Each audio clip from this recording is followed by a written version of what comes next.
nama aku Devi Yanuari, aku berumur 33 tahun. Aku adalah seorang ibu yang juga merupakan seorang entrepreneur di bidang fashion. Hari itu, aku dan keluarga aku, suami dan anak aku mau nonton sebuah acara live show anak di sebuah mall. Saat sedang menunggu, aku dan anakku sedang berbincang nih ceritanya, masih ada di pinggir panggung. Kami sedang berbincang, eye to eye, face to face, saya dengan anak saya, tapi kalau suami saya menghadap di arah sebaliknya. Saya sedang ngobrol, mendadak ada seorang laki-laki dewasa yang mendekati dari arah belakang saya, kemudian memegang perut bagian bawah anak saya dengan cepat, seperti mencolek begitu. Saya kaget karena itu terjadi tepat di depan saya langsung melihat ke arahnya dan dia melihat ke arah saya dengan tersenyum puas dan nakal. Kenapa saya bisa lihat ekspresinya? Karena memang dia pakai masker ya, tapi maskernya ditaruh di dagu. Jadi saya bisa lihat ekspresi nakal dan puasnya setelah memegang perut anak saya. Sepersekian detik saya masih berpikir, apakah dia teman saya? Lalu sepersekian detik juga saya tersadar, no, he is not my friend. Dia bukan teman saya. Langsung saya bilang ke suami saya, papi tolong jaga anak kami. Saya langsung panggil itu orang, saya langsung konfrontasi dia. Kamu siapa? Ngapain kamu colek-colek anak saya? Dia hanya melihat ke arah saya dan tersenyum. Lagi-lagi dia tersenyum. Lalu dia kembali melihat ke arah saya sambil meminta maaf. Maaf dengan tersenyum. Saya tidak puas dengan jawaban dia. Dia jalan semakin cepat dan saya semakin kesulitan untuk mengejar dia. Akhirnya saya lepas masker saya, lalu saya teriaki dia lagi. Kamu pedofil ya? Itu adalah kalimat pertama yang menurut saya sangat keras dan saya berharap dia akan berhenti. Tapi tidak, dia tetap berjalan cepat menuju ke toko elektronik di depan. Dia masuk ke sana, lalu saya ikuti, saya bilang ke orang-orang, tolong, dia udah colek-colek anak saya. Kamu ngapain colek-colek anak saya? Lalu dia mengarah ke arah saya, jalan ke arah saya. Tidak lama kemudian ada suara dari sisi kanan saya, seorang bapak-bapak membawa anak kecil perempuan, 15 bulan umurnya, di akhir-akhir baru saya tahu, ikut berteriak.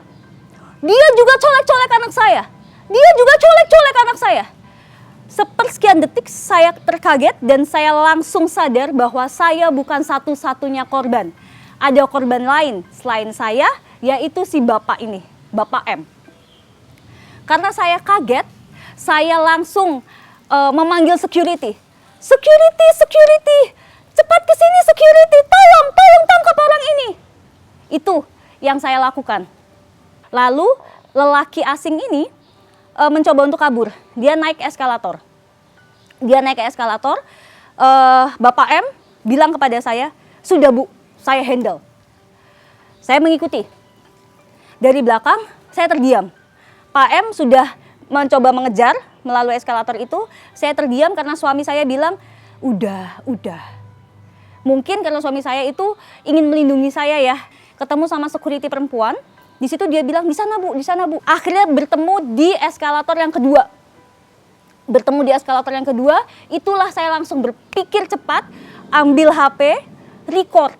Saya video karena saat itu yang saya pikirkan hanyalah kalau orang ini lepas paling tidak saya udah punya foto mukanya atau gambar mukanya. Tidak lama kemudian barulah sekitar 5 atau 6 security menangkap pelaku ini. Ditangkap, waktu ditangkap itu pun dia berusaha untuk memberontak dan ada percecokan antara Pak M dengan si pelaku. Akhirnya kami bawa bersama-sama, kami gelandang, kami giring dia ke kantor security di basement 2. Yang membuat saya berani menegur adalah saat saya ini ibu. Saya punya insting. Jadi waktu saya melihat apa yang dia lakukan kepada anak saya, walaupun orang lain itu bilang hanya mencolek, hanya memegang, hanya menaruh tangan besarnya di atas perut anak saya, orang asing, saya punya insting saat saya melihat mukanya di mana dia merasa puas dan nakal ke arah saya tahu ini nggak bener. And I have to stand up for my kids. Kejadian ini bukan kejadian biasa dalam hidup saya. Ini kejadian yang menegangkan dan menyesakkan dan membuat marah.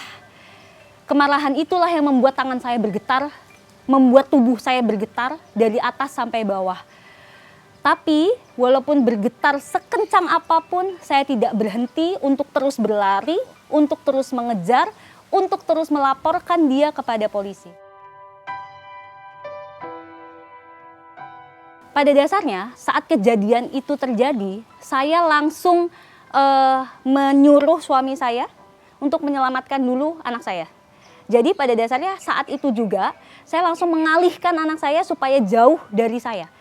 Aura saya ini kan lagi abu-abu banget ya, berantakan banget gitu. Saya nggak mau anak saya ikut. Jadi kalau bisa anak saya tuh taunya cuman happy aja, bahagia aja. Alhamdulillah reaksi teman-teman yang memfollow saya di Instagram itu sangat baik. 99,9% menerimanya dengan sangat baik, merasa bahwa saya telah melakukan hal yang benar, salut dan mendukung. Mungkin di platform lainnya ternyata lebih banyak orang-orang yang mengatakan sebaliknya. Mereka merendahkan apa yang saya lakukan dengan mengatakan, hanya dicolek aja, lebay banget. Hanya dipegang aja, lebay banget. Semua bagian tubuh kita adalah otoritas kita. Jadi tidak ada kata hanya. Hanya orang-orang yang meremehkan ini adalah orang-orang yang nilai-nilai kehidupannya perlu dipertanyakan. Status hukumnya sekarang sedang on hold. On hold dalam artian begini, karena waktu itu sudah sangat malam, bahkan sudah hampir berganti hari, kami akhirnya memutuskan untuk menunggu hasil observasi dari pelaku. Apakah dia ODGJ atau bukan? Karena jika dia ODGJ, maka kami sudah bersepakat dengan keluarga untuk membawa dia ke RSJ dan mengurung dia di sana.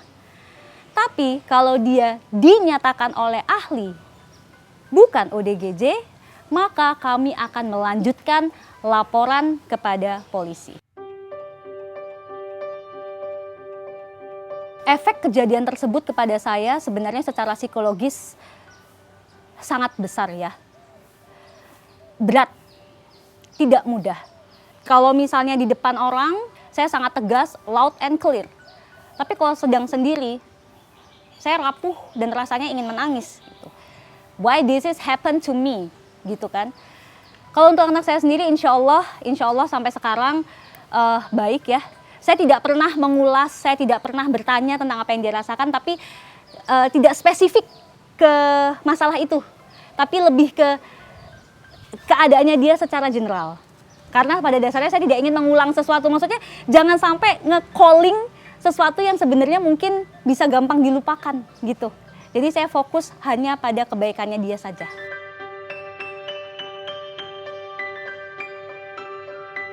Jangan takut untuk bersuara, jangan takut untuk menegur.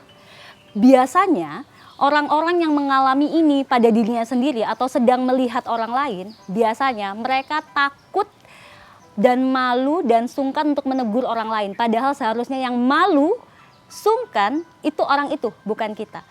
Oleh karenanya saya sarankan dengan 5D, didokumentasikan, dilaporkan, ditegur, dialihkan, dan ditenangkan.